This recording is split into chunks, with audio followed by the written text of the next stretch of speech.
What's going on, guys? Welcome back to another video and welcome back to my C63 AMG.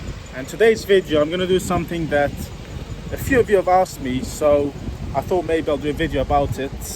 But as you can see, it's quite a bad, horrible weather here in the UK, so let's get in the car because it is a bit windy here. And the question I've been asked a few times is how much did it cost me to do a full road trip in the C63 I recently did with this car. So for those who haven't seen that video, I've made a few videos doing a road trip with this car from London to Poland, and it's around 2,000 kilometers each way. So here are my costs I had with this road trip, and not everyone's going to have exactly the same costs, but this will be roughly the cost of doing a road trip with a car like this or with this type of car. And this is the cost how much I paid. So without further ado, let's start talking about how much money this whole road trip cost me. Now I'm going to go through all the costs I paid: fuel, Eurotunnel crossing, because from London to France you can do the Eurotunnel or ferry. I did Eurotunnel, it's faster, and you got a few tolls. So I'm going to give you the costs of everything. I'm going to start first with the costs I paid is the Eurotunnel. The Eurotunnel is the shuttle. You go from London to France. That's basically a channel crossing, and yes, believe it or not, they've gone up quite a bit in price. Maybe it's because the holidays time and because of COVID-19 they probably were very quiet, so they're trying to make back the money they lost over those couple of months. I believe £137 the way out and £157 the way back. So that's the Eurotunnel crossing. Now I've done a video about fuel, how many tanks it costs, but how much money did it cost. So as I said on that video, the way out was about 3.5 fuel tanks and the way back was almost just under 3 tanks.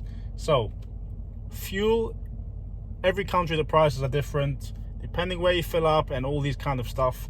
So starting with the UK, fuel is actually better in terms of price compared to almost all the other countries I've driven through other than Poland.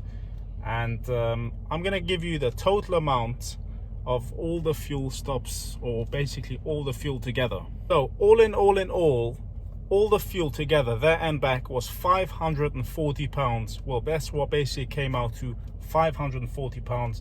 That's basically 6.5 fuel tanks of fuel for the car. So that's all the fuel costs for the journey. There are a few tolls, not that many actually, and there are 2 tolls on the way each way. So the tolls there and back were around £20 all in, so that's not too bad. So that's the tolls. Now as I said, this is not exactly to the penny, this is close to the pound, so with probably around 21, 22 pounds roughly altogether, but we're gonna say £20 because, as I said, we're not gonna work it to exactly every penny. So £20 for tolls. Now another thing is, I obviously like going prepared, especially for such a long journey, like in terms of food, what you're going to be eating and drinking and all of that stuff. But however prepared you are going to be, whenever you do fuel stops, you always kind of want to get some refreshments or some fresh different drink that you're in the mood of, or just something. And obviously over such a long journey you might decide to buy some stuff, coffee or whatever you want, right? So put in some costs as well for buying stuff in fuel stations. And in my case it's around £30 of drinks, snacks and all these kind of things, like a coffee. However, to be fair, this time I actually had my own kettle, my own coffee, so I did not buy coffee. But there's always other things you kind of want to buy when you drive so long. You just want to get something different. So that's another £30 of refreshments, let's say that. Now, here is another one, and this is an important one: wear and tear, and obviously adding on mileage to the car. So depends what car you drive. Some cars, by adding on 500 miles, could make a massive difference, like a supercar or you know, special rare cars. However, this is not a supercar, this is not a rare car, but mileage on a car like this obviously does matter, because obviously no one wants to buy a high mileage C63 maybe in 5-10 years time from now, but not as of now, right? So now this is going to be my opinion, and And this is also going to compare to every person how they do it. What I mean by that is how they drive. Let's say if they kind of doing in Germany down 160 miles an hour the whole time, right? They kind of wear and tearing the car more, if that's the right word, wear and tearing. But you guys understand what I mean. You're kind of wearing the car more, especially if you're doing 160 for a few hours. That's going to wear out the car, tires and other stuff. So you have to consider all these things, kind of wear and tear. Now in my case, this is only the journeys there and back. I'm not talking about the time I had there, because the time I had there was a completely different story, doing all those country lane driving and videos, as you guys might have seen. But this is just the cost of going from London to Poland, where I went and back. We're not calculating the time in there, okay? So wear and tear, we're talking about adding 4,000 kilometers just for that journey, right? And in my opinion, wear and tear is around £500. That's including adding on the mileage, so that's just over 2,000 miles to the car, like 2,300 miles around there. That's my opinion.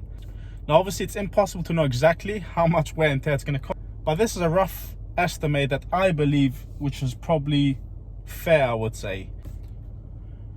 So through my calculation, all the costs together just to drive there and back is about £1,360, just to get this car from London to Poland and back.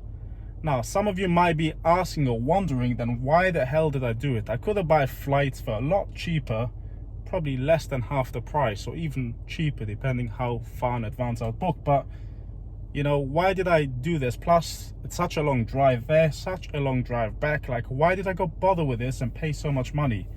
The answer is, guys, because I enjoy it. I like driving, my missus likes driving, I like road tripping, especially enjoying a car like this. You know, I don't care about adding on 2,000 miles to the car.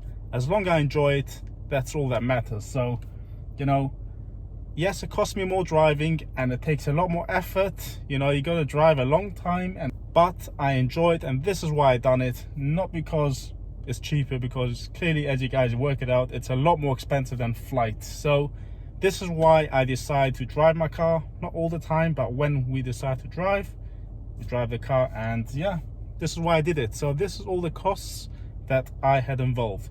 Now driving in Poland down all those country lanes definitely is a different story, because I did do quite a bit of country lane driving and of course burning quite a bit of rubber. So that's not included in this for the road trip journey. Anyways guys, this is it. Thanks for watching. Hopefully this answered the questions or your thoughts, and please subscribe, like, and I'll see you on my next video. Bye now.